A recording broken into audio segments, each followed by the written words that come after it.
Anitha electronics కంపెనీలో మేము ఇక్కడికి తిరుపతికి తీసుకొస్తాం జరిగింది. ఆనాడు లక్ష్యంతో పనిచేశాం. కనీసం 5 లక్షల మందికి ఉద్యోగాలు కల్పించాలని ఈ రోజు గర్వంగా చెప్తున్నా.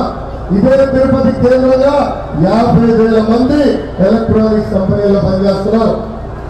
ఒక ఫాక్స్కాన్, ఒక సెల్ఫోన్, PCL, జోహో లాంటి అనేక పరిశ్రమలు తీసుకొచ్చి తిరుపతిలోనే కాదు రాయలసీమలో ఉన్న నిరుద్యోగ యువకులకి ఉద్యోగాలు కల్పించాం.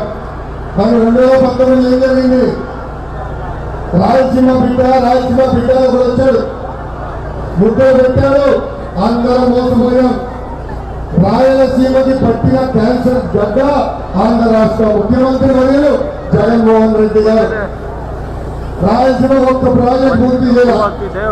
ఆయన వేయడం వల్ల ఇక్కడున్న పరిశ్రమలు పక్క రాష్ట్రానికి వెళ్ళిపోయే పరిస్థితి మనందరం చూసాం. తిరుపతి అంటే అమర్ రాజా అంటే తిరుపతి.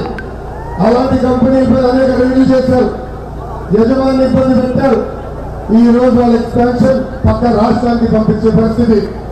ఆ ఒక్క నిర్ణయం వల్ల 20,000 మంది ఉద్యోగాలు కోల్పోవడం కూడా జరిగింది.